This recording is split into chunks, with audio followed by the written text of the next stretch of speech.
tidak akan membiarkan siapapun juga memecah belah kesatuan kita. Ya, kita butuh yang namanya toleransi.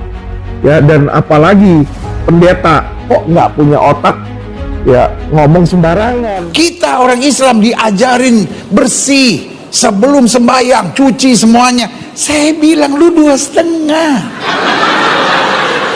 Gue 10%, bukan berarti gue jorok. Disucikan oleh darah Yesus.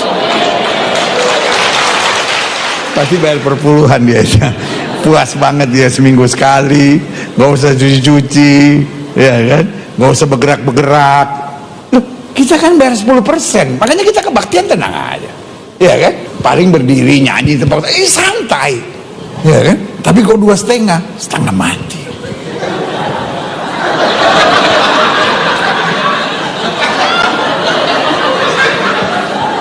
Yang paling berat terakhirnya mesti lipat kaki.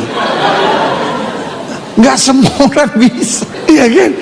Kaki mesti dilipat, ayah. Tapi ya udahlah 2,5. Kan dosa atau membuat kita menjadi doanya lebih dikit, lebih singkat. Berarti Anda itu tidak tahu yang namanya hubungan antara manusia dengan Tuhan. Ya, manusia dengan Tuhan, Tuhan itu tidak pernah meminta uang dari manusia. Itu Anda perlu tahu, ya Pastor Gilbert. Beda sama manusia, ya. Anda mungkin masih mau meminta uang dari jemaat Anda, karena tanpa uang dari jemaat Anda nggak bisa ke Sumire, makan-makan di sana. Ya, ingat saya ketemu Anda itu di Sumire. Saya lagi sama istri dan anak saya. Anda sedang merayakan ulang tahun Anda di ruangan spesial di dalam di Sumire, ya toh? Hah? Itu uang siapa? Uang Anda kah? Atau uang dari jemaat? Ya, Anda harus ingat, Gilbert, ya. Banyak masyarakat Anda, jemaat Anda yang memberikan uang di dalam kesulitan mereka. Ya, jadi jangan berpikir memberikan 10% terus berarti lebih banyak dari yang 2,5%. Gak usah seperti itu. Ya, yang paling penting dalam memberi adalah keikhlasan. Lu beli 10% kalau lu mendemus menggerutu juga nggak ada gunanya. Mendingan lu kasih 2,5%, tapi lu ikhlas di situ. Ya, orang itu boleh punya pemikiran masing-masing. Ya toh, Anda bebas mengeluarkan pendapat. Tetapi jangan sampai pendapat Anda, walaupun itu Anda pikir adalah lelucon, itu lelucon yang sangat tidak pantas dengan membandingkan satu agama dengan agama lain.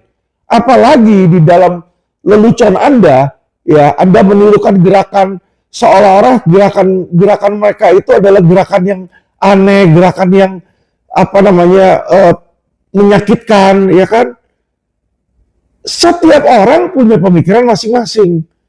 Orang yang tidak tahu agama Kristen sama sekalipun mungkin akan melihat Kristen itu aneh yang Anda berikan. Tetapi kata-kata yang memecah belah, kata-kata yang membuat orang yang mendengarnya itu jadi ada ingin rasa permusuhan, ya rasa kebencian. Dan saya rasa itu tidak pantas untuk diucapkan oleh seorang pemuka agama seperti Anda. Ya, jadi saya minta kepada Anda segera meminta maaf secara terbuka. Jika Anda tidak melakukan tersebut, maka saya akan membuat laporan polisi dan mempidanakan diri Anda.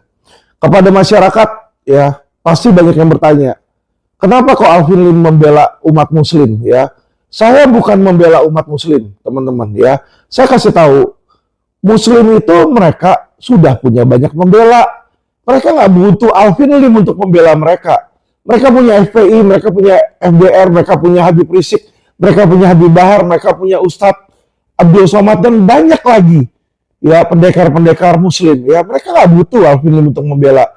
Yang saya lakukan ini, saya juga membela dan melindungi umat Kristiani.